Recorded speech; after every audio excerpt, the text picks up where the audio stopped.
ऐसे टीचर मैं टीचर नहीं मानता जो अपनी उन्नति के लिए बच्चों के इमोशन से खेल कर जब चाहे उनको बीच रास्ते में छोड़ देते। लोगों का बनावटी तरीका है।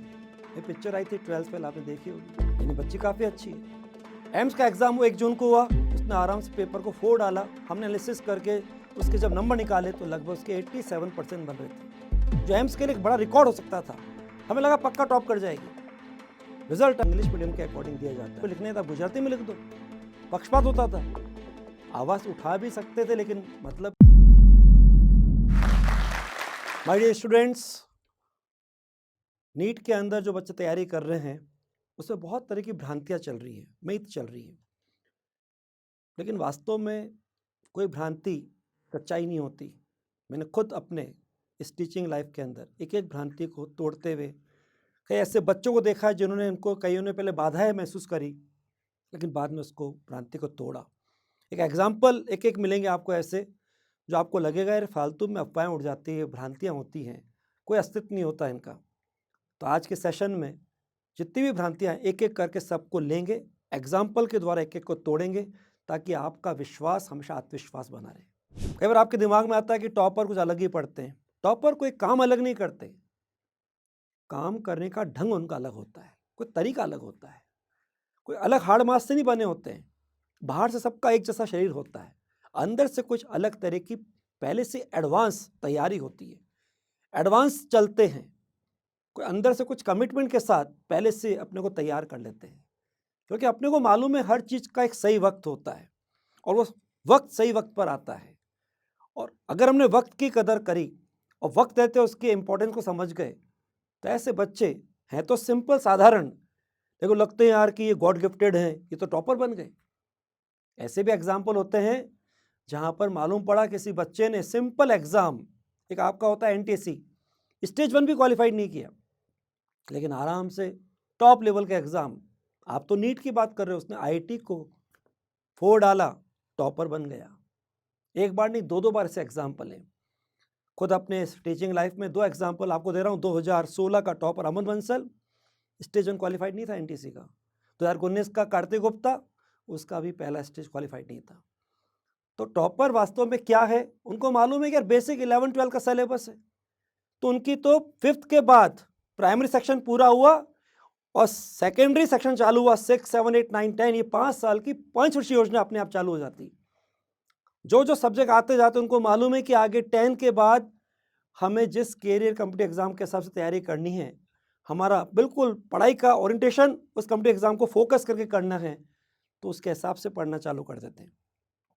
अपने लिए फोकस में रखते हैं कि जो सब्जेक्ट इंटरेस्टिंग है उसको तो ध्यान रखना है, और जो चैलेंजिंग है उसमें भी चैलेंज को फेस करके उसको भी इजी करना है।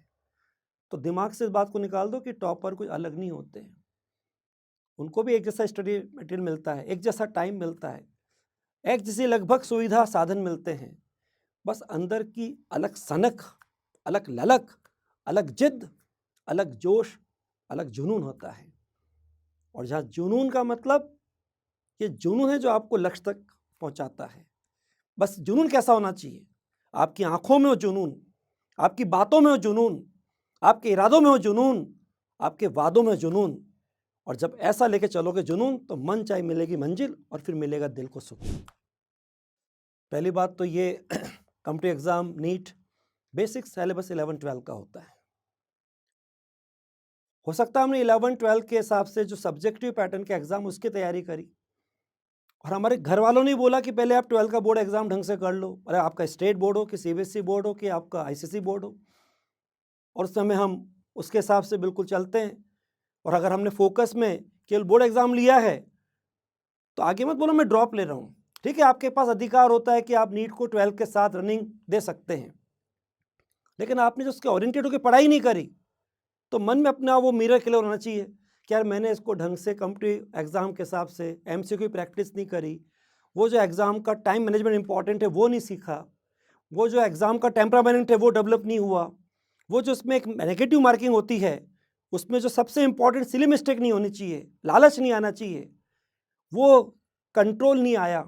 और एक और बड़ी बात, एक आपका आईना होता है, जब आपका ऑफलाइन मोड का पेपर होता है तो वहाँ पे आपको एक OMR शीट को भरना होता है, उसकी आपने प्रैक्टिस नहीं करी। जब तक कोई चीज़ नहीं करोगे और सीधे एग्जाम देने चले जाओगे तो वहाँ पे वो नया जूता लपक के काटेगा, अटपटापन लगेगा। वहाँ अपना मिरर ध्यान रखो, यार मैंने तैयारी कहाँ करी।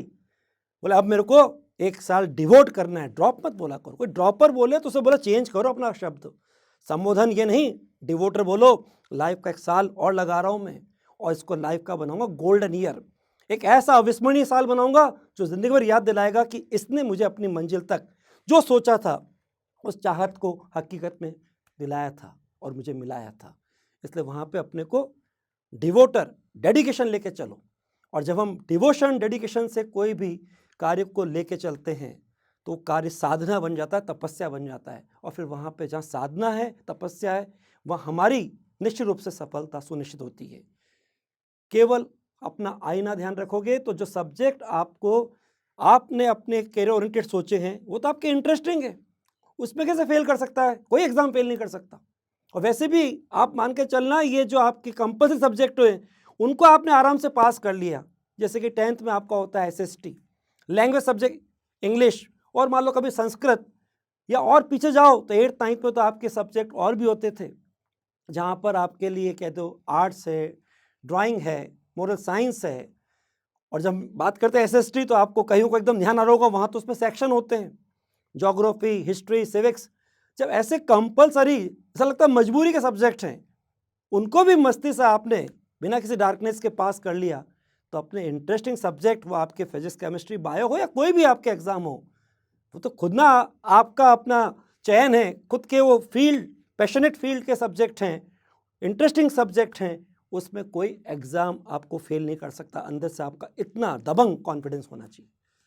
लाइफ को रफ एंड टफ लेके चलना चाहिए तो सही बात है, लेकिन कोई एग्जाम टफ वफ नहीं होता। अरे तो निर्जीव चीज़ है यार, कोई सब्जेक्ट नहीं हो सकता। ये एक फोबिया है, बहुत बड़ा मिथ है। केवल कारण क्या है कि बच्चे नीट वालों के लिए जब फिजिक्स में न्यूमेरिकल्स आते हैं तो घबरा जाते हैं। उसका कारण क्या है? मैथमेटिक्स। लेकिन आपको भी बेसिक मैथ्स का हथियार तैयार करने के लिए शुरुआत की जाती है। अंदर से अपनी मानसिकता ले लो, या इसकी धारी तेज करनी है, खुद चलाने की आदत लानी है। और वो बेसिक मैथ्स इतनी भी हाई लेवल की नहीं चाहिए कि जो IIT वाले बच्चों को अपने इंजीनियरिंग के हिसाब से उस डेप्थ तक सब्जेक्ट में जाना पड़ता है, जहाँ पे चैप्टर्स का कॉम्बिनेशन होता है। आपके तो ऊपर ऊपर सुपरफिशियल, केवल आपको हल्का हल्का सा जो बेसिक मैथ्स के टूल्स हैं उनको लाना है, उनको अपने हाथों के हिसाब से तैयार करना है, प्रैक्टिस करके अभ्यास में लाना है। और अगर वो आदत में आ गई सिंपल मैथमेटिक्स जो आपके काम आती है, तो न्यूमेरिकल्स में दिक्कत नहीं आएगी। अधिकतर बच्चों को केवल एक सब्जेक्ट लगता है मैथ्स और अलग से पढ़ रहे हैं, इसलिए एक साइकोलॉजी रहती है कि सॉरी मैथ्स आ गई क्या करें। कई बार ये देखो मैथ्स भी इतनी सिंपल होती है, अप्लाई तो करने के लिए मन बना लो, वो आपको आंसर तक पहुंचा देती है। मैथ्स हेल्पिंग टूल है फिजिक्स के लिए, इसलिए मत सोचो कि फिजिक्स आपके लिए हार्ड हो सकती है। फिजिक्स तो एक थॉट है, आसपास भी हम कमरे में, फिजिक्स आसपास है। हम फिजिक्स को एक यूँ कह सकते हो नेचर का पार्ट है, फिजिक्स को नेचर मान सकते हो। हम जिसमें जी रहे हैं वो आसपास फिजिक्स है। मैं खड़ा हूँ, कोई बैठा है, कोई सुन रहा है, कोई गा रहा है, कोई देख रहा है, कोई चल रहा है, कोई उछल रहा है, कोई कूद रहा है, कोई तैर रहा है, कुछ भी कर रहा है, वो सब फिजिक्स है। और जब फिजिक्स आसपास महसूस हो रही तो उसको डील करो, उसको फील करो और फिर उसमें डील करो। जब आसपास फील करोगे, डील करोगे, तो आपको लगेगा कि हम फिजिक्स को बहुत अंदर से महसूस कर रहे हैं, उसको समझ रहे हैं। तो समझने के बाद तो फिजिक्स में दिक्कत ही नहीं। मैं तो साथियों से भी कहता हूँ जो फिजिक्स पढ़ाते हैं, और बच्चों से भी कहता हूँ, अगर आपने इस पर रटने की बात करी शामत आएगी, रटने के बाद याद करने की बात करोगे अंधी पढ़ाई है। लेकिन अगर आपने समझने की आदत डाल ली तो फिर ये एक्चुअल कभी दिक्कत नहीं आएगी। और नीट वालों के लिए फिजिक्स का रोल क्या होता है? ये अप्रोच होता है आपको, एनालिटिकल अप्रोच, किसी चीज़ का एनालिसिस करने का अप्रोच, जो आपके आगे प्रोफेशन जो डॉक्टर फील्ड है उसमें काम आता है। वहाँ आपके लिए कोई पेशेंट सामने आता है, वो अपने सिम्टम्स बोलता है, तो आपके फिजिक्स नेचर के कारण आप उसमें अप्लाई करते हुए, नॉलेज को एनालिसिस करते हुए, और उसके जो सिम्टम्स हैं उस पर अपनी नॉलेज को अप्लाई करते हो, एनालिसिस करते हो, तो आपको मालूम पड़ता है डायग्नोस कि यार इसको क्या रोग है, क्या इसको डिजीज़ है, फिर आपका जो प्रॉपर ट्रीटमेंट है उसको दे सकते हो। तो वहाँ तक काम आता है। एक अच्छे डॉक्टर के लिए अगर आप ये लॉजिकल सब्जेक्ट फिजिक्स को लेकर चलते हो तो आपके आगे इस प्रोफेशनल फील्ड में ये आपको बहुत बड़ा सपोर्ट देती है फिजिक्स। इसलिए फिजिक्स को फियर नहीं, ये साइकोलॉजिकल वर्ड फियर हटाओ, इसको डियर बनाओ। जब ये डियर बनेगा और जब ये नियर आएगा तो फेस चीयर होगा और ये एग्ज़ाम की एक लाइन सीट के हिसाब से क्लियर होगा। देखिए, जहाँ तक लोगों का सोचना है कि पैसा लगता है, हम तो शुरू से एलन का तरीका, मेरा तरीका ये है, क्योंकि हमने भी गरीबी को खुद पास से देखा है। पढ़ाई के लिए पेरेंट्स हर तरह से कोशिश करते हैं और कोई इतना पैसा नहीं लगता है। जो बच्चों को कैरियर देने के लिए कोई लगा रहे हैं, तो पैसा भले उसमें खर्च के हिसाब से गिरवी कोई चीज़ रखनी पड़ी हो, उधार लेना पड़े हो, कोई चीज़ बेचना पड़े, तो भी करते हैं। लेकिन जो हमारा सिस्टम है, बच्चों को जहाँ पढ़ने का उसमें जुनून है, अगर वो विवेकानंद है, अगर उसके अंदर पढ़ाई की आग लगी हुई है, पढ़ाई से प्रीत है, तो आर्थिक स्थिति कितनी भी तंग हो, उसकी पढ़ाई रुकने नहीं देंगे। इसलिए हम तो कई तरह के इसमें फाइनेंशियल बच्चों को देते हैं फैसिलिटीज़, उनके कई टैलेंट हंट के टेस्ट करते हैं, उनको स्पोर्ट टेस्ट के द्वारा भी जो हो सकता है पॉसिबल, उनको हम एक तरह से फाइनेंशियल सपोर्ट करते हैं, ताकि बच्चों या पेरेंट्स तक कभी पढ़ाई के हिसाब से खर्चा उनकी कमर न तोड़ दे। प्रयास होता है कि बच्चों को आगे स्कॉलरशिप भी दें, उनके आगे जो परफॉर्मेंस चलती है, अगर बच्चा एक बिल्कुल डिवोटर की तरह पूरा पढ़ाई को साधना मान के, तपस्या मान के कर रहा है, तो उसके रिजल्ट भी अच्छे आते हैं, तो वहाँ भी उसको लगातार सपोर्ट करते हैं। इसलिए ये नहीं सोचना चाहिए कि ये कोई खर्चा बढ़ा, ये लोग ऐसे लिख देते हैं। हमने तो शुरू से ही इसके अंदर जहाँ पे बच्चों को लगता है तो सीधे बोलते हैं, जो बच्चे इसके अंदर अगर मान लो रहने का खर्चा बियर नहीं कर सकता परिवार, तो उनको अपने वहीं रहना चाहिए, लेकिन वहाँ पे भी हमारा सिस्टम पहुँच जाएगा। आज हमारा जो हेड ऑफिस कोटा है, उस सिस्टम को हम आराम से बच्चों तक पहुंचा रहे हैं, धीरे धीरे हर जगह शहरों तक पहुंच रहे हैं, ताकि बच्चा अपने लिए घर परिवार के हिसाब से आर्थिक रूप से जहां वो कमज़ोर है परिवार, उस पर कोई लोड ना आए और बच्चा आराम से पढ़ाई कर सके, जिसमें हमारा system as it is Kota का सिस्टम अप्लाई होता है। और फिर आजकल हमारा जो टेक्नोलॉजी का सिस्टम है ऑनलाइन, उससे भी बच्चों को आराम से जो दे सकते हैं फैसिलिटीज़, अच्छा रिवीजन करा सकते हैं, उनकी कस्टमाइज प्रैक्टिस करा सकते हैं, उनके अच्छे टेस्ट ले सकते हैं, उनको लगातार एक मेंटर से जोड़ के हौसला अफजाई कर सकते हैं, वो सब करते हैं। इसलिए कहीं किसी तरह से ये नेगेटिव वर्ड नहीं आना चाहिए यार खर्चा बहुत है। अरे इस चीज़ को हटा के आप तो पढ़ाई के लिए तैयार हो जाओ, पढ़ना आपको है, कोई किसी का कैरियर गोदी में उठा के नहीं बनाता, पर अंदर से कमिटमेंट करना, मुझे पढ़ना है, तो फिर साधन सुविधा सब हो जाएंगे। सुविधा आपको पेरेंट्स दिला देंगे, साधन सिस्टम दे देगा, समय ऊपर वाले ने सबको बराबर दिया है, ये सब तो आपको कहीं से मिल रहा है, लेकिन आपको तो कुछ लगाना है, और आपको लगाना अपना मन दिल, कैसे, एक अलग तरह की सनक के साथ, और जितनी बड़ी सनक होगी उतनी बड़ी आपकी सक्सेस होगी। भाई मैंने अभी वापस से बात सुन के अजीब सा लगता है, ऐसे ऐसे एग्जाम्पल हैं जहाँ बच्चों के मालूम पड़ा सप्लीमेंट्री है 12th में और एग्ज़ाम में सेकंड रैंक आ गई, सिंपल सा एंटी से स्टेज क्वालिफाइड नहीं हुआ, IIT टॉप कर दिया। कोई पुराना बैकग्राउंड, पुराना आपका एकेडमिक रिकॉर्ड इसका रोल नहीं होता। अगर आपने ठान लिया कि 10th तक पढ़ाई कैसी भी हो गई, 10th के बाद जब आपको मालूम है कि आपने लाइन सोची है कि मुझे साइंस मैथ्स लिए कि साइंस बायो लिए, जो भी लिया है, क्यों लिया है, क्योंकि आप उसके प्रति पैशनेट हैं, उस फील्ड में आपका इंटरेस्ट है, वो आपकी खुद की चाहत है, खुद ने अपनी खुली आंखों सपना देखा है, थोपा हुआ सपना नहीं है। तो बस जो सब्जेक्ट हैं उनके प्रति उस समय प्रेजेंट में आ जाओ, सब्जेक्ट के नेचर के अकॉर्डिंग उसको डील करो, और फिर ये जो 11-12 के बेसिक आपकी पढ़ाई है, उसके साथ साथ पैरेलल में हर चैप्टर को डेप्थ तक जो एग्ज़ाम की नीड है उसके हिसाब से डेवलप करो। आपके इस एग्ज़ाम में बस यही तो कि लर्निंग ज़रूरी है, कंसेप्ट बिल्डिंग ज़रूरी है, सिंपल आपकी मेमोरी या नॉलेज से काम नहीं चलेगा।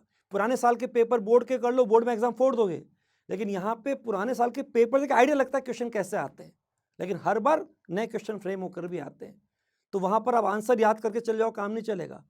वहाँ पे आपके पास ऐसा एनालिटिकल अप्रोच होना चाहिए कि अगर आपके पास क्वेश्चन है, पेटा ने ऑब्जेक्टिव, तो आपका उद्देश्य है कि वो 4 ऑप्शन जो हैं वो आपके हेल्पर भी हैं और आपके कन्फ्यूज़र भी हैं, तो आपका इतना स्ट्रॉन्ग कॉन्फिडेंस होना चाहिए, इतनी ग्रिप अच्छी होनी चाहिए सब्जेक्ट पर कि आप ऑप्शन को एलिमिनेट कर दो, ये नहीं हो सकता, ये नहीं हो सकता, ये नहीं हो सकता, जो फिर रह जाएगा वो कॉन्फिडेंस आपका आंसर होगा। लेकिन कब ऑप्शन को एलिमिनेट कर पाओगे, जब आपका सब्जेक्ट में डेवलपमेंट होगा, जब आप उसकी कंसेप्ट बिल्डिंग पर पूरा आपका कॉन्फिडेंस होगा, ग्रिप होगी, ये तभी होगी जब आप सब्जेक्ट के नेचर के अकॉर्डिंग उसको खुद करने की आदत डालोगे। क्वेश्चन कितने भी बार किसी सर के पास चले जाओ, वो सॉल्व कर देंगे, उससे आपका फ़ायदा नहीं भला नहीं होगा, क्योंकि उन सर को लेके एग्जाम में नहीं जाओगे, अपने सर को लेके जाओगे। और ये सर पूरा सॉलिड स्ट्रांग होना चाहिए। कब वो स्ट्रांग होगा? जब आपने इसको अच्छी तरह से क्वेश्चन के पीछे पढ़ के लगाया होगा। क्वेश्चन कम करो तो भी गम मत करो, लेकिन जो करो अपने दम पर करो, इस बात का दम भरो, और जिस बात का दम बढ़ते हैं वो मंजिल पे जाके दम लेते हैं। इसलिए अपना सबसे बड़ा खुद का तरीका है क्वेश्चन पीछे पढ़ने का, फाइटिंग नेचर होना चाहिए। एक बार नहीं हुआ, 2 बार नहीं हुआ, 3 बार नहीं हुआ, हल्का सा ब्रेक लो, थॉट चेंज होगा, एकदम इम्पल्स थॉट आएगा और मालूम क्वेश्चन हो गया। वो जो कॉन्फिडेंस आ गया कि यार मैंने क्वेश्चन कर दिया, जब मैं यहां कर सकता हूं तो कॉम्पिटिटिव एग्जाम में भी कर सकता हूं। तो ये फिर नीट वीट और ये जो एग्जाम है ना, ये तो बहुत बोने साबित हो जाएंगे। एक बार कोई इंसान अपने हौसले पे तो आ जाए। कहते ना कोई भी लक्ष्य मनुष्य के हौसले से बड़ा नहीं, हारा वो जो मन की ताकत से लड़ा नहीं। बहुत बड़ी बित है भाई, बहुत बड़ी भ्रांति है। और ये तो भ्रांति का क्रांति ले आती है, गलत है, बिल्कुल सोच गलत है। माध्यम कभी भी किसी भी जगह आप कितने बुद्धिमान हैं, कितने सोच अच्छी रखते हैं, उसका मूल्यांकन नहीं करता। किसी को इंग्लिश नहीं आती है ना, इसको समझनी है। ये आजकल के लोगों का बनावटी तरीका है। एक पिक्चर आई थी 12th फेल, आपने देखी होगी। उसमें बात जो करी थी कि गिलास पानी आप कांच से पियो कि आप स्टील के गिलास से पियो, पानी तो पानी है। वही बात यहाँ पर है कि माध्यम के हिसाब से कभी हिंदी मीडियम बच्चों को अपने को अंदर से एक इम्प्योरिटी कॉम्प्लेक्स के हिसाब से कभी भी हल्का सा कमजोर नहीं मानना चाहिए, नीचा नहीं महसूस करना चाहिए। हम भी हिंदी मीडियम के आराम से जब गए, राजस्थान पीटी 85 क्रैक करके गए, वहाँ पे पूरा इंग्लिश मीडियम चलता था। और वहाँ तो गुजराती लोगों को एक फेवर मिलता था कि आपको आंसर अगर इंग्लिश में लिखने हैं तो आप गुजराती में लिख दो, पक्षपात होता था। आवाज़ उठा भी सकते थे लेकिन मतलब नहीं था, एक फेवर था वहाँ पे। लेकिन बस वहाँ पे शुरू में डिक्शनरी यूज़ करी, उनको यूज़ कर करके सेंटेंस बनाया इंग्लिश में, आराम से उन सब गुजरातियों को पीछे किया, कॉलेज को टॉप किया, इंस्टीट्यूट को टॉप किया। आप ठान लो तो क्या नहीं कर सकते।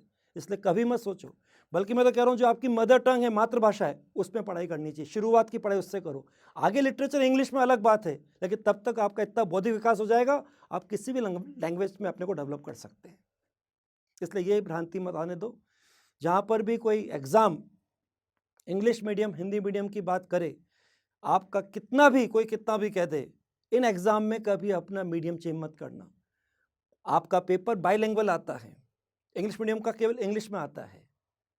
एग्ज़ाम कोई सा भी हो, बाइलिंगुअल में फ़ायदा होता है आपके लिए। आपको ठीक है क्वेश्चन, आप ऐसा नहीं हर क्वेश्चन का आपको इंग्लिश में पढ़ना है। कभी किसी जगह लगे कि आपका क्वेश्चन हिंदी में लग रहा है इनकम्प्लीट है, या उसकी लैंग्वेज समझ में नहीं आ रही है, या उसमें कोई डेटा मिसिंग है, या 4 ऑप्शन में आपको आंसर नहीं दिख रहा है, तो वहाँ पर आपको इंग्लिश देखना ही पड़ेगी। ये मजबूरी है, सिस्टम ने बना रखा है कि आंसर हम देख इंग्लिश के अकॉर्डिंग देंगे। इसमें कोशिश की गई, कई बार बात को उठाया गया, सुप्रीम कोर्ट तक पहुँचाया गया, लेकिन इसमें कोई सुनवाई नहीं हुई। इसलिए हमारे देश की विडंबना है कि आंसर फिर इंग्लिश मीडियम के अकॉर्डिंग दिया जाता है। नीट में तो 2-3 बार हो चुका है। बच्चों का एक बार क्वेश्चन 2021 के अंदर इलेक्ट्रिक्स के हिसाब से एसी सर्किट का आया था, डायग्राम था, आंसर हिंदी मीडियम के अकॉर्डिंग भी था, इंग्लिश मीडियम के अकॉर्डिंग भी था। जब बच्चे का आंसर हिंदी से आ गया, उसने टिक कर दिया, उसको मालूम है सही किया, लेकिन उसका नंबर नहीं आया, नेगेटिव और कर दिया है। क्यों? क्योंकि आंसर दिया इंग्लिश के अकॉर्डिंग। जब किसी क्वेश्चन में हिंदी से आंसर आ रहा है तो बच्चा इंग्लिश का सब के हिसाब से क्यों देखेगा, लैंग्वेज के हिसाब से? अगर वो डबल देख रहा है, हिंदी में भी इंग्लिश में भी, तो उसको टाइम डबल दो ना। इसलिए अपनी इस जगह जहाँ पर आप हैं, अपने मीडियम को प्लीज़ मैं रिक्वेस्ट कर रहा हूँ, बिल्कुल बदलना मत। कोई भी आपको इसके लिए गाइड करे तो बोलूँगा मिसगाइड कर रहा है। एक बार अपने कैरियर कॉलेज पहुँच जाओ, भले वो आपका मेडिकल हो या आपका कोई सा भी कैरियर कॉलेज हो, वहाँ पे आप तब तक इतना हो जाएगा, लेवल बढ़ता जाएगा, इतनी आपकी मैच्योरिटी आ जाएगी कि आप सब्जेक्ट को आराम से, लैंग्वेज को डील भी कर लेंगे और उसमें अपने को डेवलप भी कर लेंगे। और जब आप पास आउट होकर निकलते हैं ना, तब तो ऐसी आपकी बुद्धिमत्ता, इतना आपका बौद्धिक विकास बढ़ जाता है कि आप किसी और तरह का सब्जेक्ट, कॉमर्स का, आर्ट्स का, उसको भी पढ़कर आराम से पास कर सकते हैं समय के साथ। देखो जो मीडियम के हिसाब से जो बात आ रही, हिंदी मीडियम इंग्लिश मीडियम, मुझे एक ध्यान आ रहा है कि जब एम्स का एग्ज़ाम अलग होता था, बात पुरानी है, 2003 का मुझे याद आ रहा है किस्सा। एक बच्ची थी पूजा मेहता, उस समय ऑल इंडिया पीएमटी एग्ज़ाम पहले होता था, एम्स का बाद में फिक्स 1 जून को होता था। उसका ऑल इंडिया पीएमटी रिजल्ट आ गया, उसमें उसकी 5th रैंक आ गई, यानी बच्ची काफ़ी अच्छी है। एम्स का एग्ज़ाम वो 1 जून को हुआ, उसने आराम से पेपर को फोड़ डाला। हमने एनालिसिस करके उसके जब नंबर निकाले तो लगभग उसके 87% बन रहे थे, जो एम्स के लिए एक बड़ा रिकॉर्ड हो सकता था। हमें लगा पक्का टॉप कर जाएगी। रिजल्ट आया, उसमें उसका नाम ही नज़र नहीं आया, नॉन सेलेक्टेड। केवल कारण मालूम पड़ा कि यार हिंदी मीडियम की बच्ची थी। मैं एम्स में आके मिलके गए बच्चों से, देखा कोई बच्चा जो भी वहाँ पे एम्स के हिसाब से प्रॉफ 1 में कि प्रॉफ 2 में पढ़ाई कर रहा है, एक भी बच्चा मुझे ऐसा नहीं मिला जिसने एम्स को अपने जनरल कैटेगरी में हिंदी मीडियम से दिया हो और उसको क्वालिफाई करके एम्स से सेलेक्ट करके वहाँ पढ़ा रहा हो, एक भी नहीं मिला। हाँ, ओबीसी कैटेगरी का मिल गया, SC/ST का मिल गया। ये बहुत बड़ी विडंबना थी। काफ़ी लंबे समय तक चलता रहा, जब तक एम्स का एग्ज़ाम अलग, ऑल इंडिया PMT अलग, BHU अलग, FMC अलग, सब एग्ज़ाम अलग होते थे। लेकिन जब से ये 3-4 साल पहले से नीट UG का कॉमन प्लेटफॉर्म आ गया है और सारे एग्ज़ाम एक की जगह क्लब हो गए हैं और सबका कॉमन एग्ज़ाम होता है, तब से तो बच्चों के नंबर जैसे आ रहे हैं, वो मीडियम हिंदी हो कि इंग्लिश हो, उसके साथ सबसे पहले प्रायोरिटी बच्चा न्यू दिल्ली एम्स को भरता है। तो अब बच्चा जा रहा है। उस समय ये बच्चों का नुकसान था। इसको सोच के मत सोचना कि सर अब तो मीडियम, अब तो बात ही खत्म हो गई ना। अब तो आपके एक ही प्लेटफॉर्म से एम्स भी जा रहे हो, BHU भी जा रहे हो, सब जगह जा रहे हो। इसलिए अब तो भूल कर भी कभी अपने मीडियम को, अगर हिंदी है तो जब तक कॉलेज नहीं पहुंच जाओ, मेडिकल कॉलेज, तब तक अपने मीडियम को इंग्लिश मत करना। आराम से अपनी जो मातृभाषा है, मदर टंग है, उस पर तैयारी करना बहुत सहज सरल। देखिए, दोस्ती शब्द ऐसा है, दोस्त का मतलब क्या है, मैं इसको अगर टुकड़े करके बोलूं, दोष प्लस अस्त, उसे कहते हैं दोस्त। अगर लक्ष्य के ट्रैक पर अगर किसी में कोई दोष है, लेकिन आपको ऐसा साथी मिल जाए कि वो दोष को, जो आपके लिए बाधक बन सकते हैं उस सफर में, उनको खत्म कर दे, वो वास्तव में दोस्त है। अब यहाँ पे दोस्ती के 2 भाव हो सकते हैं, नकारात्मक भी, सकारात्मक भी। और फिर अगर मान लो कोई दोस्तों का ग्रुप हो जाए, एक ग्रुप बन गया, 4 दोस्त मिल गए। अब कहाँ तो 4 यार होता है, कहाँ 4 दोस्त है, लेकिन कैसे, जब एक एक का अपना अपने साथ सब्जेक्ट बढ़िया है। एक का मान लीजिए सपोज फिजिक्स अच्छी है, एक की केमिस्ट्री अच्छी है, एक की बायोलॉजी अच्छी है, अब एक के पास कुछ भी नहीं, तो उसने बोला कि तीनों सब्जेक्ट के अंदर मैं तीनों के लिए जो और एक्स्ट्रा मैटर है, अगर मैं अरेंज कर सकता हूँ वो करूँगा। मुझे आ रहा है एक एग्जाम्पल याद, ये बात है 2003-4 की, जब एक ग्रुप बच्चों का आया, मुझसे मिला, उनके नाम कैसे थे, उसे एक बीमारी आई थी SARS करके, SARS। उन बच्चों के नाम भी ऐसे थे, श्रेय मोदी, अंकित सयाल, रौनक शिंदे और सनी जैन। इन चारों को मिला के मैंने उस ग्रुप को नाम दे दिया SARS। उन ग्रुप के बच्चों ने आके मुझे बोला कि सर, अंकित ने बोला सर अच्छी फिजिक्स है मेरी, मैं सबकी फिजिक्स की लेता हूँ जिम्मेदारी। रौनक बोला मेरी केमिस्ट्री अच्छी सर, सबकी जिम्मेदारी केमिस्ट्री की मेरी। श्रेय मोदी बोलता मेरी बायो पे अच्छी ग्रिप है सर, बायो बहुत मेरे लिए पैशनेट है, बहुत इंटरेस्ट है, सबकी बायो की जिम्मेदारी। अब बोला सनी जैन साहब मैं क्या करूँ, तो बाकी ने हमने मिलकर बोला ऐसा करो, तुम जितना भी मैटर और करेक्ट कर सकते हो वो करो। अब वहाँ पे दोस्ती में ट्रांसपेरेंसी भी इंपॉर्टेंट है। सब ने जिम्मेदारी ली है तो पूरी ईमानदारी से उसको निभाना है। ईमानदारी से बच्चों ने पढ़ाई चालू करी और एक एक सब्जेक्ट की जिम्मेदारी थी, उसमें अगर कुछ भी तैयार करके क्वेश्चन दे रहे हैं, कुछ भी दे रहे हैं, अगर कोई क्वेश्चन में आपके सब्जेक्ट की जो हमारी फिजिक्स की है और बाकी अटक रहा है फिजिक्स में, तो आप उसको बिल्कुल फिजिक्स में सेटिस्फाई करोगे, उसकी प्रॉब्लम को सॉल्व करोगे। ऐसी किसी केमिस्ट्री की, तो सब बच्चों की तीनों सब्जेक्ट अच्छे होते चले गए। एक्स्ट्रा मैटर से वो ऑल बढ़िया से चीज़ को, जितना भी एक्स्ट्रा सोर्स हो सकता है उससे भी फैमिली होते चले गए।